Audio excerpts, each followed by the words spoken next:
माँ का कर्ज। एक बेटा पढ़ लिख कर बहुत बड़ा आदमी बन गया। पिता के स्वर्गवास के बाद माँ ने हर तरह का काम करके उसे इस काबिल बना दिया था। शादी के बाद पत्नी को माँ से शिकायत रहने लगी कि वो उनके स्टेटस में फिट नहीं है। लोगों को बताने में उन्हें संकोच होता है कि ये अनपढ़ उनकी सास माँ है। बात बढ़ने पर बेटे ने एक दिन माँ से कहा, माँ मैं चाहता हूँ कि मैं अब इस काबिल हो गया हूँ कि कोई भी कर्ज अदा कर सकता हूँ। मैं और तुम दोनों सुखी रहें, इसलिए आज तुम मुझ पर किए गए अब तक के सारे खर्च सूद और ब्याज के साथ मिलाकर बता दो, मैं वो अदा कर दूंगा, फिर हम अलग अलग सुखी रहेंगे। माँ ने सोचकर उत्तर दिया, बेटा हिसाब ज़रा लंबा है, सोचकर बताना पड़ेगा मुझे, थोड़ा वक्त चाहिए।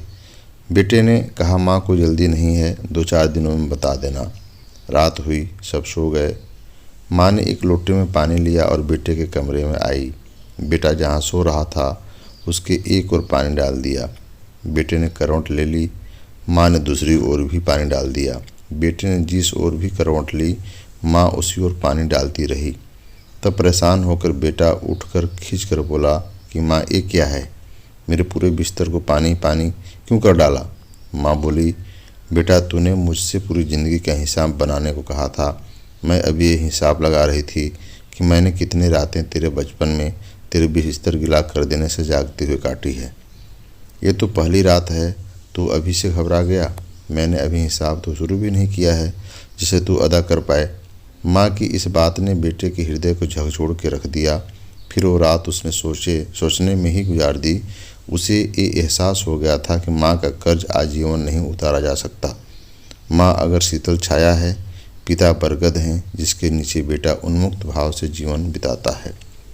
माता अगर अपनी संतान के लिए हर दुख उठाने को तैयार रहती है तो पिता सारे जीवन उन्हें पीता ही रहता है।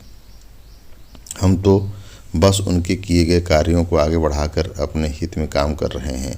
आखिर हमें भी तो अपने बच्चों से वही चाहिए ना। दोस्तों, ये कहानी आपको कैसी लगी आप कमेंट करके अवश्य बताएं। मुझे उम्मीद है कि ये कहानी आपको अच्छी लगी होगी। अगर अच्छी लगी तो अवश्य लाइक और शेयर करें। मैं ऐसी ही कहानियाँ लाता रहूँगा, इसलिए एसपी हिंदी स्टोरीज को सब्सक्राइब अवश्य करें और अपने दोस्तों को भी सब्सक्राइब करने के लिए कहें। धन्यवाद, थैंक यू, सादर आभार।